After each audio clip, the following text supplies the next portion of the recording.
Gebed vir die in die wêreld, deur Sheila Cousins. Dat ons leef omdat U leef, is die eerste van alles wat wonderlik is. 'n Wisselvloei is daar tussen U en ons. U vloei in ons in en ons in U. En in U word ons arme vog gesuiwer en vernuwe. En ons self keer uit U terug en in ons in, deur die membraan wat tyd en wêreld is. Membraan of illusie, so dun is dit, so nie, so nêrens vir die begenadigdes.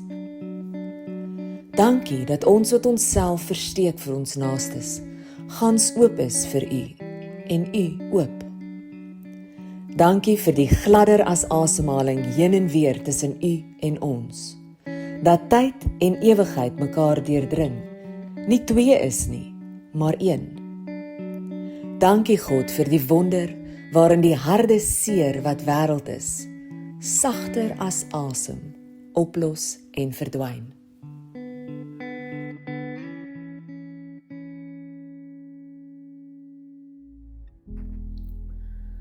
Jakob het alleen agtergebly en 'n man het met hom geworstel tot dagbreek toe.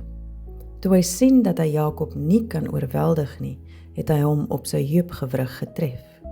Jakob se heup is in die worsteling met hom ontwrig. Hy het gesê, laat my gaan, want die dag breek. Maar Jakob het gesê, ek sal u nie laat gaan nie, tensy u my seën. Toe vra hy, wat is jou naam? En hy antwoord, Jakob. Toe sê hy, jy sal nie meer Jakob genoem word nie, maar Israel, want jy het met God en mense stryd gevoer en het oorwin. Jakob vra toe en sê, maak asseblief u naam bekend. Maar hy het geantwoord, waarom vra jy dan my naam? Hy het hom toe daar geseën. Jakob het die plek Peniel genoem, want, het hy gesê, ek het God van aangesig tot aangesig gesien, en tog is my lewe gered. Hy het die son sien opkom, hy was mank aan sy heup.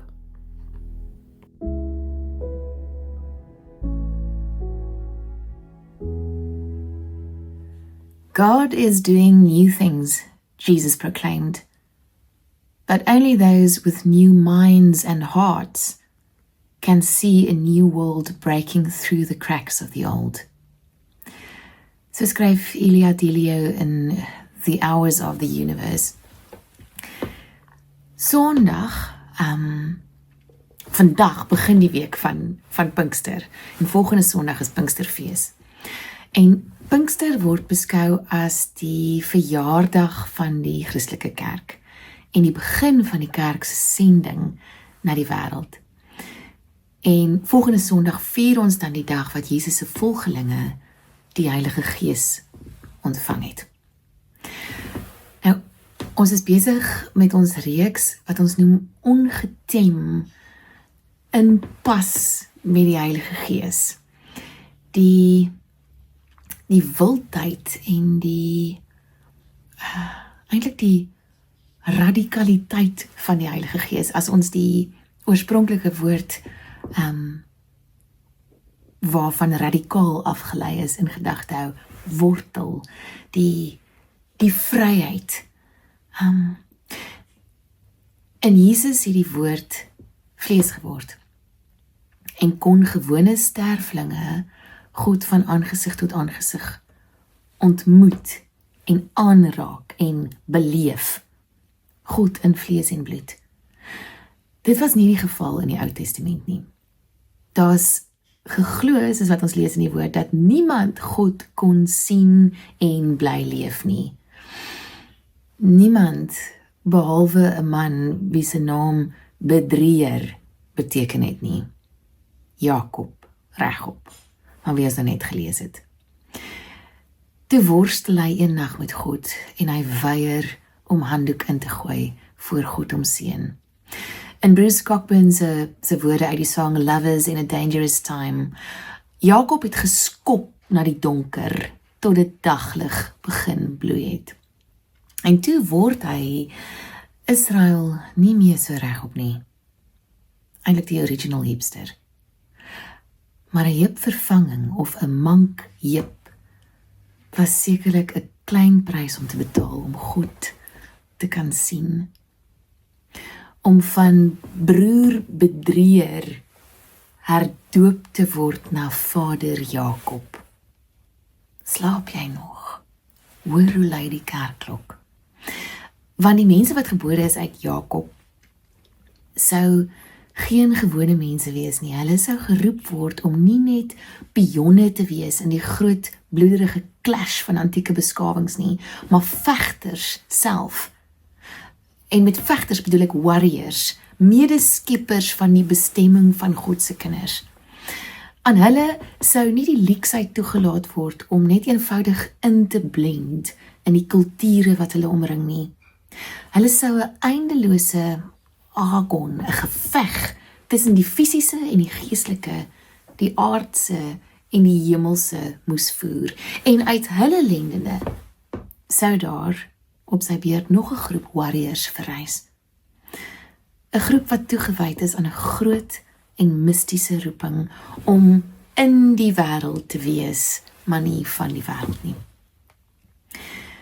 Vir baie jare het die vervolgde, sukkelende kerk moes opstaan teen die wyd aanvaarde praktyke van die Romeinse kultuur rondom hulle, van die empire. Maar 'n dag het gekom, wat daai selfde kerk verrys het, om self die sentrale krag te word. En toe kom 'n nuwe uitdaging. Die versoeking om selfvoldaanheid en, verskoon my taal, slapgattigheid te omhels, om op hulle lauwere te rus, om die voordele van in beheer wees ten volle te geniet. Ek dink is eintlik vandag nog meestal die geval. Alhoewel die kerk groot uitdagings in ons tyd in die gesig staar, leef ons eintlik nog steeds binne die raamwerk van gerief en gemak. Ten minste wat die vorige bedeling aan ons oorhandig het op 'n silverskinkbord.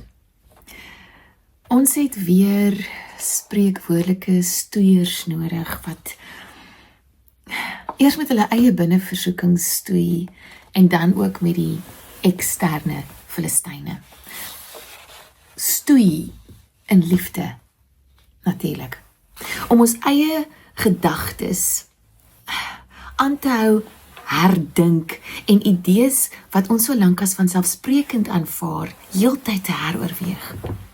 Om diep te delf in die aannames waarop ons rus. Om, soos Jakob, na sy onderonsie, volkome te kon vereenselwig met Sint Hildegard von Bingen se gebed.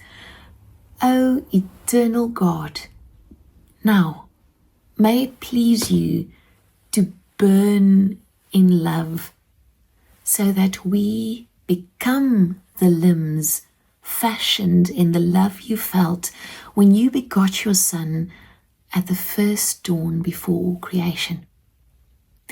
Iemand beskryf hierdie ontmoeting met God van Jakob so: a man was left wounded but intact. Gewond maar heel, beseer maar ongeskonde. Hinkepink en tog Pinkster. Presies soos Pinkster met die disippels gemaak het. Voor die uitstorting van die Heilige Gees was hulle bloot disippels en word hulle altyd baie menslik uitgebeeld in kunswerke. Na Pinkster word die disippels apostels. Dis is 'n opsigter wat nie 'n opsigter genoem word nie, maar 'n custodian. Dis bietjie anders en word hulle geteken met stralekranse. Die verlies van Christus moes hulle aan die een kant verlam het, ontwortel gelaat het, gekraak laat voel het.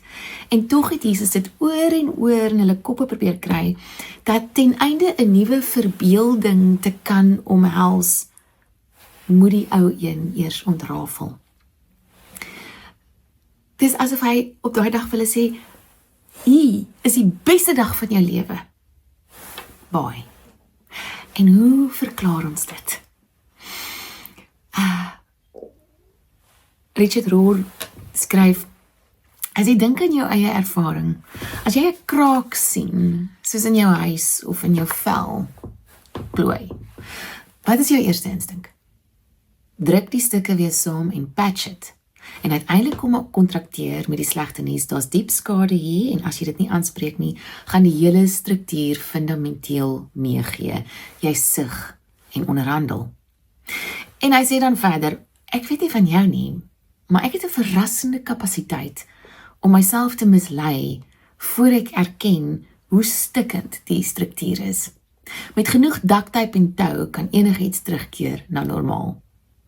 Maar dis is om die dekstoele van die Titanic rond te skuif, terwyl die orkes al nader my God begin speel. Hierdie is so tyd vir die kerk, en vir elkeen van ons. 'n Kerk en mense wat teruggebring word op hulle knieë, deur ontwrigting en agteruitgaan, mag dalk net 'n minder arrogante en aanmatigende kerk wees. Dit is natuurlik ons besluit.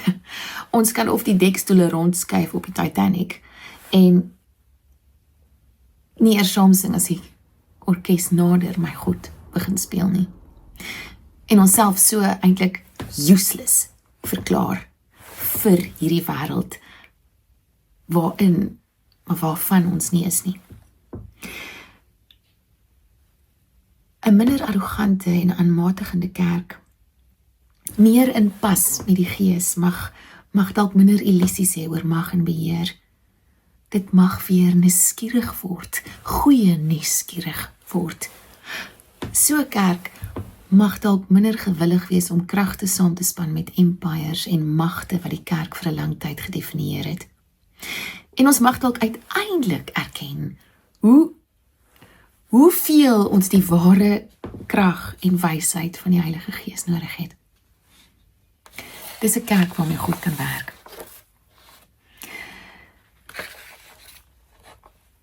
Ek glo dat in 'n tyd soos hierdie waarin ons leef, dat ons, Christus se liggaam, dikwels ontwortel voel en terselfdertyd diep gegrond is.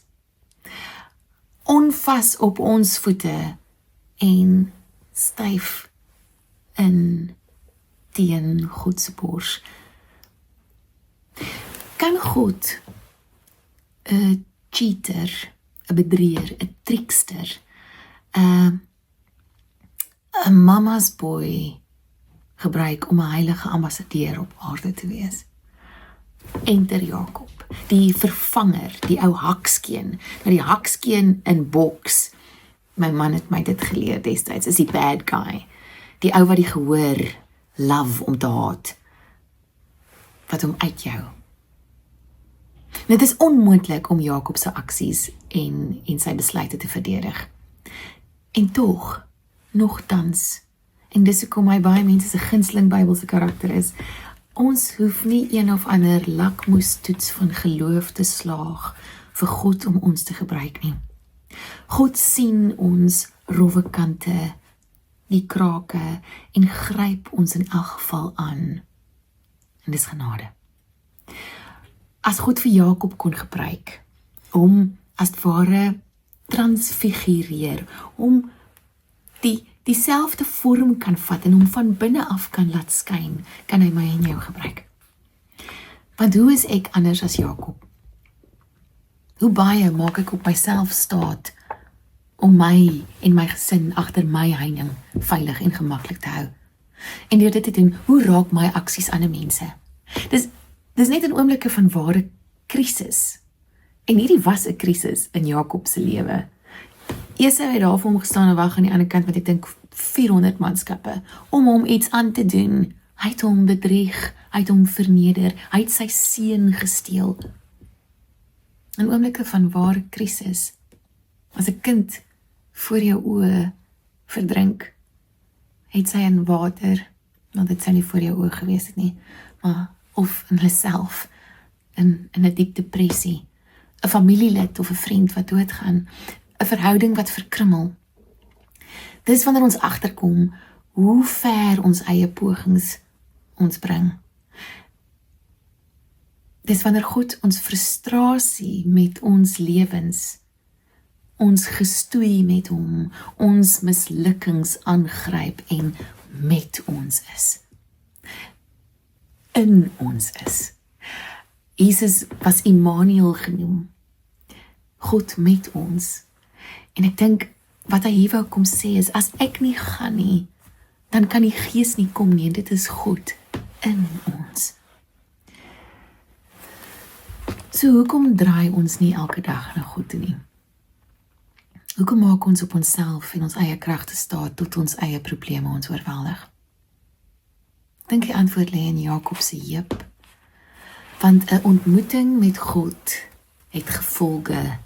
En wie wil krippel wees? Wie wil in punt deur die lewe gaan? Wie wil nie eerste oor die wenstreep wees nie?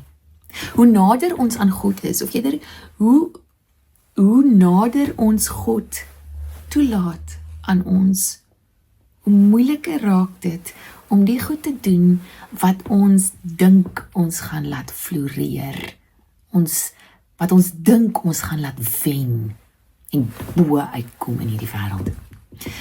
In haar boek Accidental Saints skryf die Literaanse pastoor Nadia Bolz-Weber hoe 'n toegewyde jong student haar eendag gevra het, Pastor Nadia, what do you do personally to get closer to God? En voor sy nog kon besef, sê sy toe, wat? Niks? Klink vir my soos 'n terrible idee om te probeer om nader te kom aan God. Die helfte van die tyd hoop ek net dat God my sal uitlos. Om nader te wees aan God mag beteken dat ek gesê moet word om iemand lief te hê waarvan ek nie eens hou nie, of nog van my geld weg te gee. Dit mag selfs beteken dat ek moet laat gaan van 'n plan of 'n idee of 'n droom wat my na in die hart lê. Eintlik is dit nie na in die hart nie. Dit is na in die heup. Want God sal nooit iets van ons af wegvat wat hy in ons harte geplaas het nie. Ons kan kies om God op 'n afstand te hou tot ons hom regtig nodig het. Of ons kan kies om te antwoord op God se liefde ten spyte van, te midde van die gevolge vir ons. En daai keuse mag ons laat bewe in ons broeke, maar dit maak 'n hele nuwe wêreld oop. Een wat ons nooit sou kon ervaar as God ons alleen gelos het nie. Want soos 'n Course in Miracles leer, onthou, nothing real can be threatened. Niks wat werklik is, niks wat regtig saak maak kan bedreig word nie. Dis net die vlietende goed. Dis net die goed waaraan die ego vasgryp wat bedreig kan word. En dan verwoord Nadia Bolz-Weber so mooi hoe hierdie nuwe wêreld kan lyk. Sy skryf dat te midde van al haar mislukkings God iets moois deur haar doen. Wanneer sy so gekonfronteer word met die genade van die evangelie, dat sy nie haar vyande kan haat nie. Wanneer sy nie reg kry om iemand anders se tekortkominge te veroordeel nie, omdat haar eie te veel in die pad is. Wanneer sy getuie moet wees van iemand anders se pyn ten spyte van haar eie behoefte om alleen gelos te word. Wanneer sy vergewe word deur iemand, selfs al verdien sy dit nie, omdat haar vergewer, die persoon wat vir haar vergifnis verskaf het, gegee het, net so vasgevang is in die lokval van die evangelie. Wanneer traumatiese goed gebeur in die wêreld waarvan sy nie kan sin maak nie, en sy elke week 'n gemeenskap het wat saam met haar rou en bid. Wanneer sy veranderd gelaat word deur iemand lief te hê, wat sy nooit uit 'n katalogus sou kies nie. Soos jou familie, maar wat God oor haar pad gestuur het om haar iets te leer van sy liefde. En dit mag dalk net die moeite werd wees om 'n heup uit sy potjie te kry. Pinkster is 'n herinnering dat wanneer ons aanbidding afgesny is van geregtigheid en net 'n ritueel is waardeur niemand verander word nie. Wanneer ons lewens meer op ons bankrekening as op ons God staat maak. Wanneer ons godsdiens in diens staan van ons eie behoefte aan cozy en veilig wees. Wanneer ons Jesus se ongetemde, radikale boodskap vervorm om ons kerkprogram te dien. Dan is ons nie in pas met die Heilige Gees nie. Dan verloor ons die godspoed waarmee die Gees beweeg. Wanneer ons so set is in ons ways, maar ons ways nie enige verandering in kop of hart of liggaam bring nie, skree ons ongeregtigheid harder agter ons gemaklike geloofies aan as enigiets anders.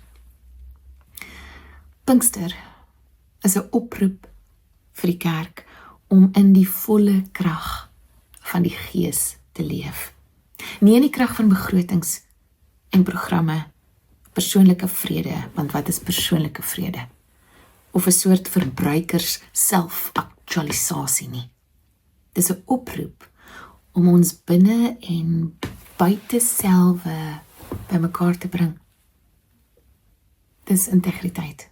En soos die profeet Micha ons herinner het, gaan dit eers in Engels lees. Wat vra die Here van jou anders? But to do justice, to love kindness, and to walk humbly with your God. Om reg te doen, om liefde te betrag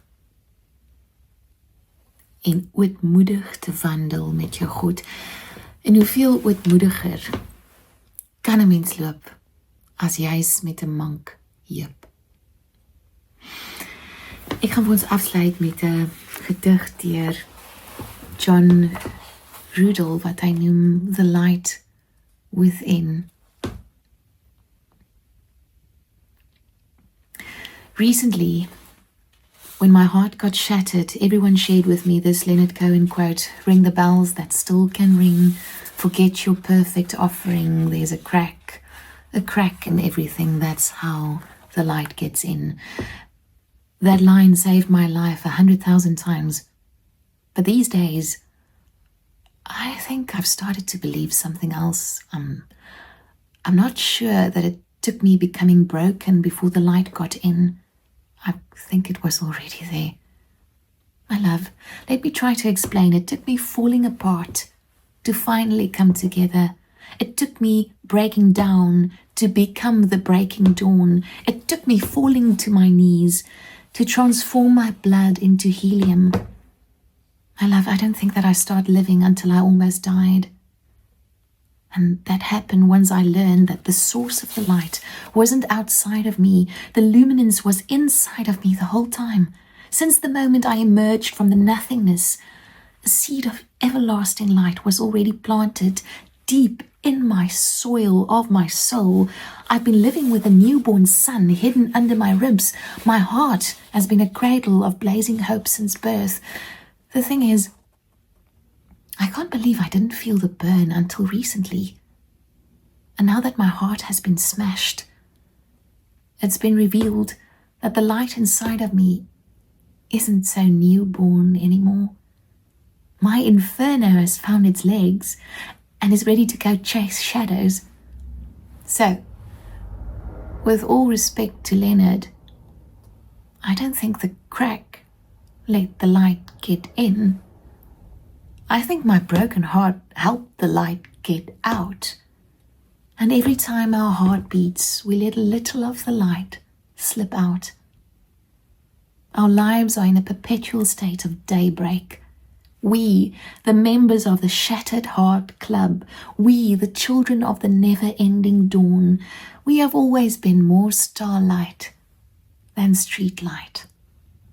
The light we are seeking is already here.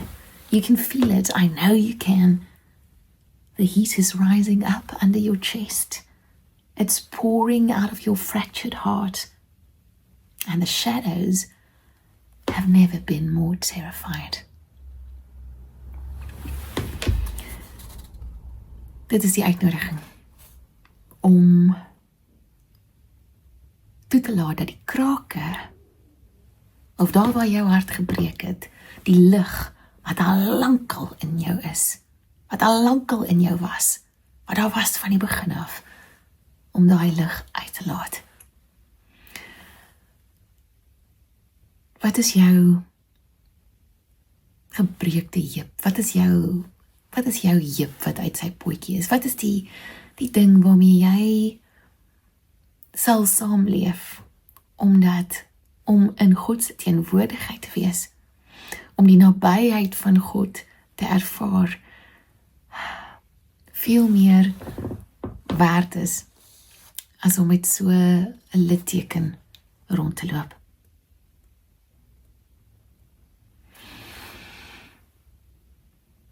Here, dankie dat U Gees, trooster en vriend, vir ons gestuur het. Die Gees wat in ons is, wat ons aan mekaar verbind. Die Gees wat tussen ons is. U liefde. Here, help ons om in pas met hierdie Gees, om as geesvervulde mense nie net te glo of te aanbid of te dink nie, maar te leef. Kom wys vir ons hoe ons geregtig kan leef, hoe ons liefde kan betrag en hoe ons nederig met ons God kan loop, al is dit met 'n mankheup. Amen. Baie dankie vir almal wat steeds finansiëel ook bydra vir hierdie platform. Jy kan so maak deur die kode te gebruik of op die web die bankbesonderhede te kry. 'n mooi Pinksterweek vir jou.